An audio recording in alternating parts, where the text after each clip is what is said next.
Hey everyone, my name is Doubtfull, and I have been playing Rek'sai since her release in pre-season 5, and I've been a challenger player since season 6. And today I'm going to be showing you how to play Rek'sai. In this video, I hope to give you everything that you need to know to learn to play Rek'sai, but if you do have some more questions or you just like to see me play Rek'sai live, you can check me out at twitch.tv/I'mDoubtful. I stream every day from 9 a.m. to 3 p.m. Eastern on the weekdays. So let's go ahead and get started. The first thing I want to show you here is Rek'sai's combo, because that's the most basic thing to learn, and if you know how to do that, you're going to be in a really good spot.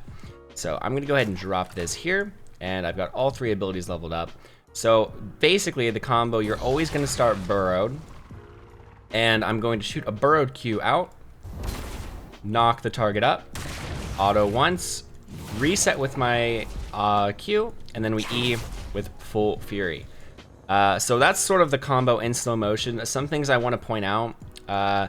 Every time I land an ability, burrowed Q, W, auto, Q, that gives me 25 fury. And when I have 100 fury or max stacks of fury, my E, which is the bite, does double the damage that it normally does, and it also is converted to true damage. So it's very, very important that you're getting that true damage E off. That's something that a lot of new players mess up. So I'm going to show you the combo one more time, a little bit faster. That's pretty much how fast you should be able to do it. Very, very important that you can do this. So spawn a target dummy, like whatever you need to do to practice it, but this is a very, very important combo that you know how to do. And more importantly, you need to be able to do it with your flash. So this guy's right about here. I'm just going to shoot Q, flash. Like right about, that's pretty much as fast as the combo can go. And you want to be able to do that very, very fast, because if you do it correctly, you can land your E before they can flash away after being like knocked up by your E, which is really important. Now I'm also level 6, so I'll show you what that looks like in combination with your ult. You ult afterwards. Now you want to hold the ult until you think the ult's going to kill them. This is something that it takes a lot of practice to know how to do. Basically to be able to judge how much damage your R is going to do, because your R does more damage the lower HP the target is, but it's not that much damage. So that's going to be something that does take a lot of practice to get used to. That's the whole Rek'sai thing. She takes a lot of practice. She's a very high skill cap champion to be executed well, in my opinion. So definitely, you know, keep practicing with that. So next I'm going to show you how her W works, which is the knock up. Now there's a few things that you want to know. Let's go over here to the Raptors. So if I just press W here, see how there's so many people around me. I press W, I only knocked up one target. You see this circle that's around that small raptor right there? That's how long I have until I can knock up that raptor again. Notice how I did damage to all the other raptors, but I only knocked up that one. And you'll also see that same circle under champions when you knock them up, right there. That is how long it takes until I can knock up that champion again. If I was to do this again, it wouldn't knock up and it wouldn't do damage. So let's go back over here. I think we explained that pretty well. If I want to knock up a specific target, say there's 6 targets here, and I want to knock up the big raptor, but I'm over here. If instead of pressing W to knock up, if I right-click the raptor, I will always knock up whoever I right-clicked, which is important in case I'm like in a minion wave and I'm trying to knock a champion up. Say I'm ganking, but I don't want to hit a minion. I want to make sure I hit the champion. That's one of the times where you want to knock up with your right click. Now another time that'll come in handy is when you're going against a champion like Vladimir or Fizz, who have an ability that makes them untargetable. If you go up to a Fizz and you press W to unburrow, and then he happens to use his Trickster, his Troll Pole, his E at the same time, you'll end up missing, and you're going to be stuck in your unburrowed form until the cooldown comes down again. So if you want to avoid that, you can actually right-click the Fizz, and that way you won't unburrow unless you can actually knock him up. Meaning you won't unburrow if you walk up to him and he does his E, you won't unburrow before he can go invulnerable. Does that make sense? I'm making a video that I can't talk to you, but hopefully that makes sense. Those are just a few different ways that you can use your W. Now all those mechanics are important to note for the clear, and that's what I'm going to show you next. So let's actually reset this game real quick, and I'll show you the clear. You're pretty much always going to want to go blue smite, especially if you're new to Rek'sai. And let's head over here and push this forward 30 seconds. Now, you can start anywhere you want on Rek'sai these days. Basically, I start opposite side of wherever I want to gank. So if top lane, say it's a really volatile lane like Darius versus, I don't know, Riven or something, and they have ignites, no teleports, and I really want to affect that lane, then I'll start bot side. But say my bot side has like really good CC setup, then I might start top side instead. Basically, you start wherever the opposite side is that you want to gank. Now, a lot of Rek'sai players will rush to level 3 and then look for a gank. Personally, I don't like to do that. I think that is a little bit too risky. I'll go more into this later in the video, but the most important thing for Rek'sai is that you don't fall behind. So basically, all of my pathing, everything is built for the purpose of me not falling behind. So red buff just spawned. We're going to start our Q, and I'm just going to auto and Q and kite a little bit in between autos. I know a lot of people have trouble with Rek'Sai's clear.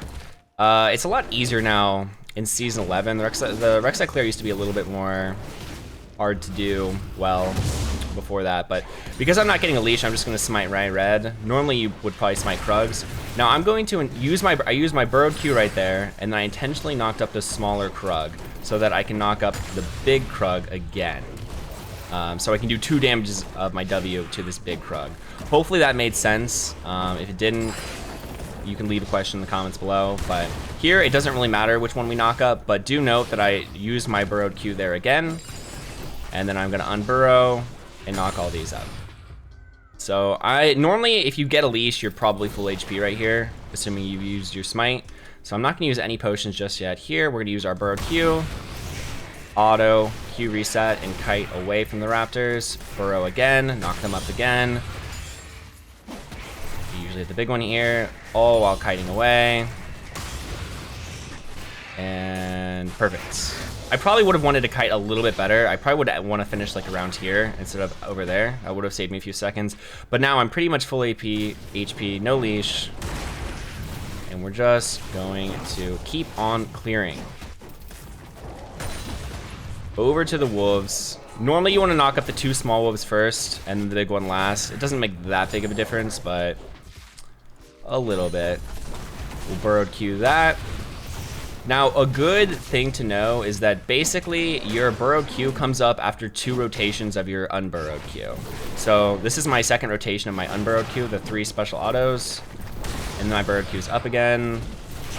And this is dead. We should get here about exactly when Scuttle spawns. I'm a little bit behind because I didn't get a leash, but Scuttle Crab is not here because it's training grounds and I did some weird stuff. Normally there's a Scuttle Crab spawning here. I don't know where it's at, but we're gonna pretend like I finished over here and the Scuttle Crab's right here. So you do that, and then after this I'll be level 4 and I'll be in a perfect position to gank either mid lane or bot lane.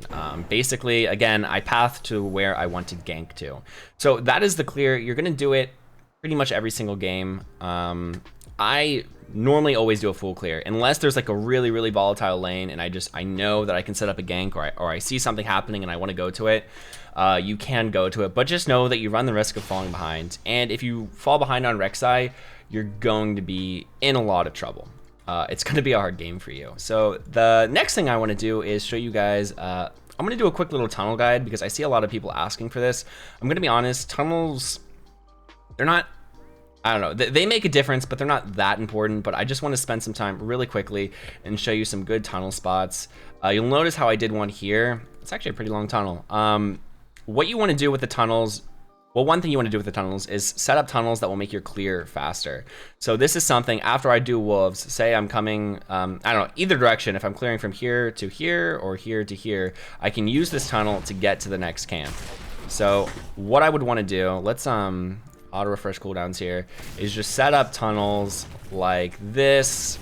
Now they do die after like 8 minutes or 10 minutes or something. So, I mean, this isn't the most important thing in the world, but we just want to set up tunnels like this in between our camps so that we can retake them while clearing. It speeds up your clear by like 3 to 4 seconds depending on the tunnel. which does add up and can be really useful. Now, when ganking, there are some good tunnels to know as well. So let's say I'm playing on this side of the map, happens about 50% of the time, and I want to gank bot lane. A fast gank would be this, but a lot of times this bush is warded. But say this, we don't think this bush is warded, we can go through and just do this. But if we do think this bush is warded, we can take some extra time and walk all the way around here and gank this. Now this is really terrifying for bot lane. Like they're just fighting, farming, whatever, and then suddenly a Rek'Sai is in their lane.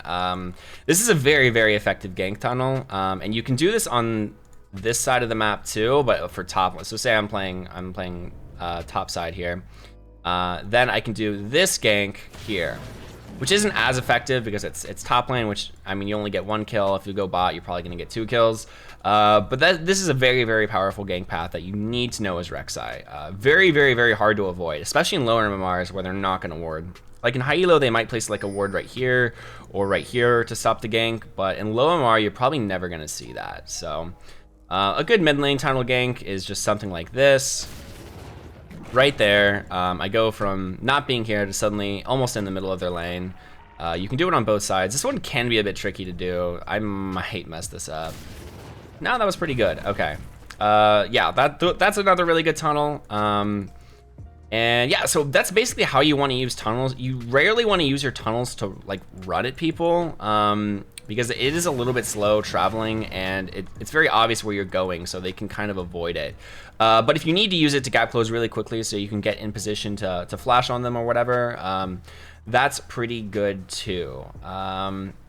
One thing I want to talk about really quickly is that let's turn auto refresh cooldowns off, and let's say you're level 3, it's early game or whatever, and you've got your tunnel. Well, I want to point out that your tunnel has a 26-second cooldown, level 1, which is insanely high, and it takes 10 seconds to reuse, which is crazy. That's a very long time. So if you use your tunnel in the early game, it needs to be very intentional, and you can't tunnel. If you tunnel into a dangerous position, you're gonna be stranded. So just be very aware of that when you use your tunnel in the early game. And that's actually why I want to talk about the level ups really quickly, because a lot of people still do this wrong. When leveling up on Rek'Sai, where's my button? Okay, so you want to put 3 points into your Q, so we can clear fast, and this is just our highest damaging ability. It scales better than your E as far as damage goes, but after that, you really want to start putting points into, well, your R, and then your E. We max E after 3 points in Q, because the E cooldown goes all the way down to 14 seconds. That's without CDR, which is significantly lower. And most importantly, the retake time on the tunnel goes down to 2 seconds. So before it was 10 seconds, now we can retake a tunnel we use after 2 seconds, which is extremely important. Rek'Sai is kind of, you want to be a really slippery champion and hard for people to get on top of you. So, and that's how you do it. You max E second, you max it first after putting 3 points into your Q. So that's pretty much all I wanted to say about the tunnels and the tunnels. So the next thing I wanted to talk about was a few Rek'sai concepts that I think are really, really important to grasp. Now, Rek'Sai is one of the highest damaging champions in the game, but she does have a weak. She's also a girl. A lot of people don't know that. Rek'Sai is a girl. She's like the queen of the Zersai or something. But she's one of the highest damaging, like single target damage champions in the game, but her weakness is getting kited. So, oh yeah, you also can't see when you're unburrowed, but I'm just gonna assume you guys know that already. So I dropped a ward there just so I could have some vision. So what we want to do, we don't want to just run at our targets, because if I run at an 80 carry, they're going to use all of their abilities and they're going to run away from me, and their whole team's going to CC me, lock me up so I can't kill the target. So you want to be a little bit sneaky with your engages if you can. Like in the mid to late game, a lot of people say Rek'Sai is really weak, but she really isn't. You just have to play differently than you did in the early game. You want to try to find sneaky ways onto the carries. Like that. Like if say there's like a fight going on in Dragon Pit and I flank them from behind, the Rek'Sai's, the 80 carry is not going to see it coming, and I can one-shot them. And that's going to be your job in team fights, is to jump onto the carries, get on top of them, and one-shot them, and then try to get out if you can. Like say I full combo this person, I surprise them, whatever. and they die, then I can go back to my tunnel and try to get out this way or whatever I need to do. You kind of have to play team fights by ear. Obviously, team fights are super crazy, but that's the fun thing about Rek'sai. There's the skill ceiling is so high. There's so much you can do. Just a lot of fun.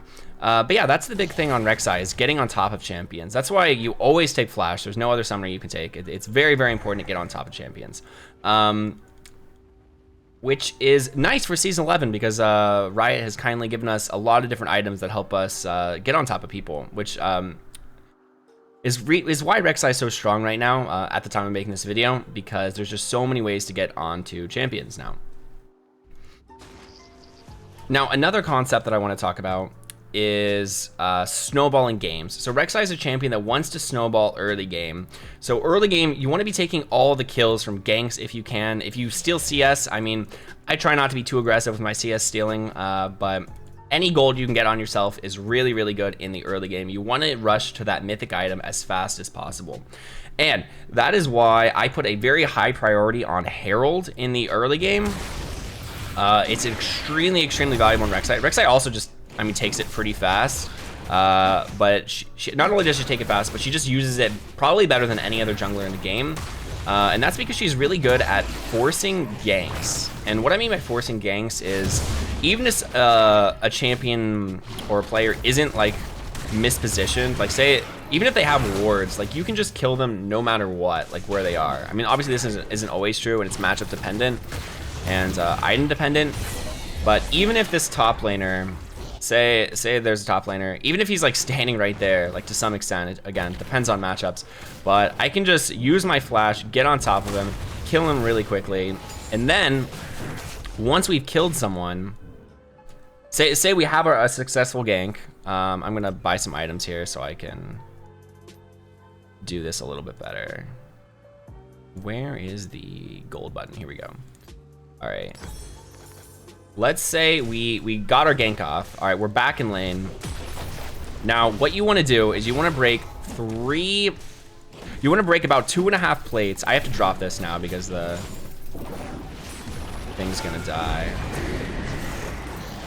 But you want to break about 2.5 plates if you can, and then drop the Herald, and you take the entire turret. Now, I don't know how much gold I had before this, but basically that play is a huge power play that's gonna give you like a surge of like over 1,000 gold. Depends if you get the kill or not, but this is how I like close out games, and it's why I have such a high win rate on Rek'sai. A lot of people don't know this. You just take the Herald. Usually I go top after Herald, force a gank.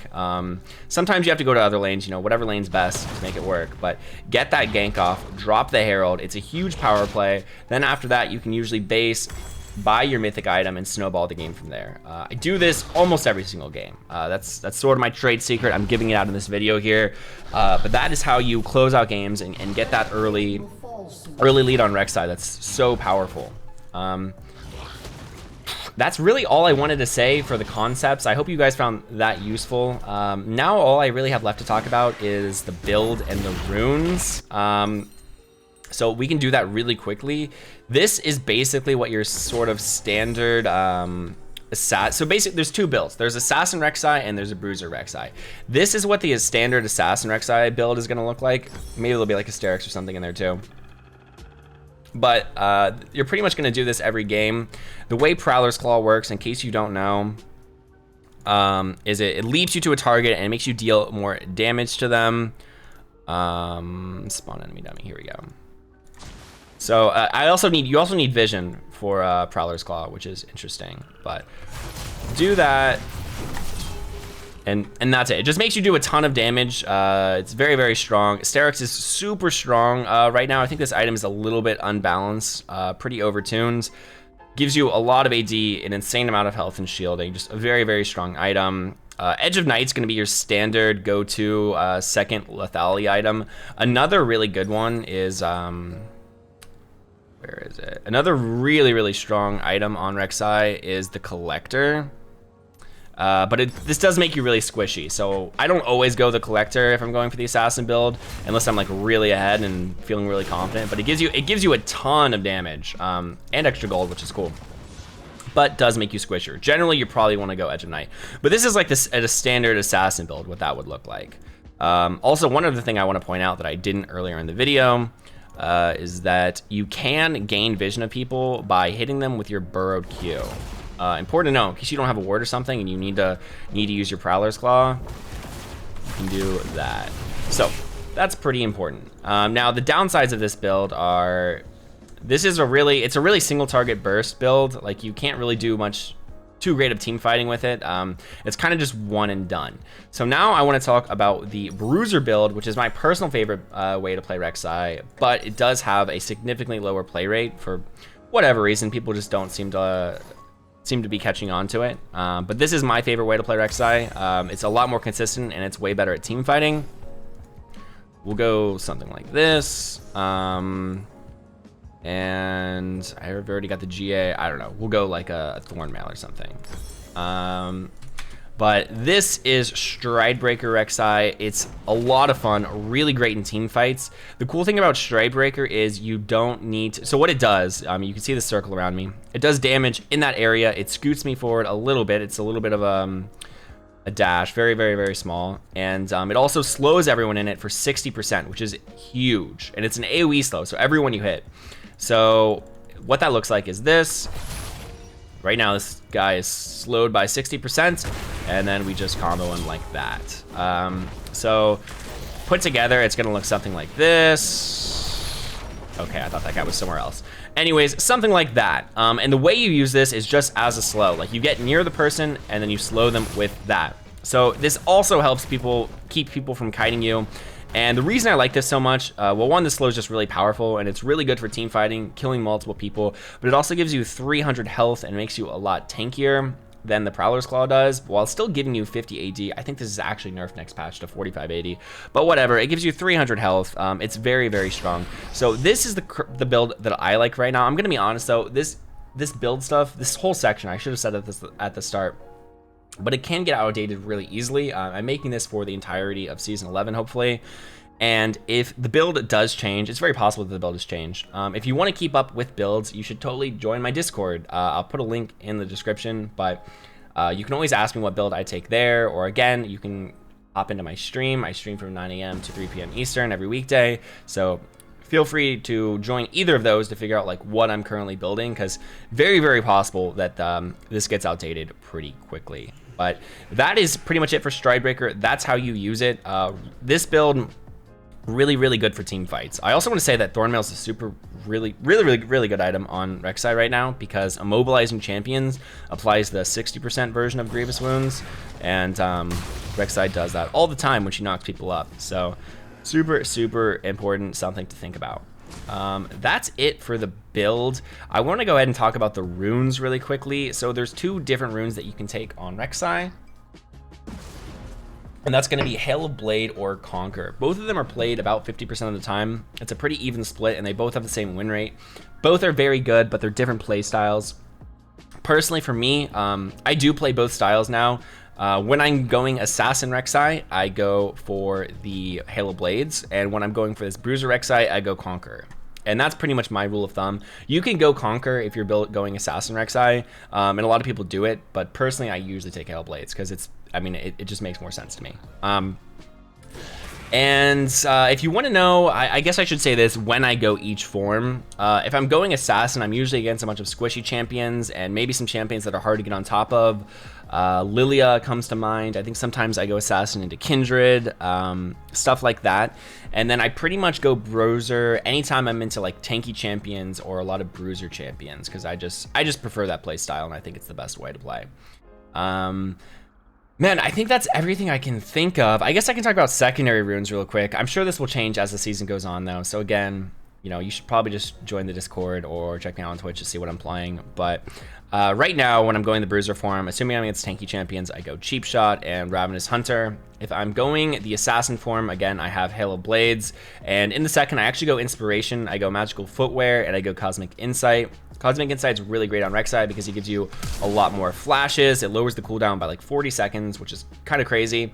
And it also lowers your item cooldown. And Rek'Sai is really gated by her Prowler's cooldown when she goes for that item. So if you're going Prowlers, I think that's a really good pickup, is the Cosmic Insight. But that's everything I have for this video. I hope you guys found this useful. If you did, maybe leave a like, subscribe. I do make a lot of educational videos and a lot of Rek'sai content. So yeah, that's really all I have. I probably should have thought of a better sign off, but this is all I got. So thank you so much for watching, and hopefully I'll see you in the next video. Bye.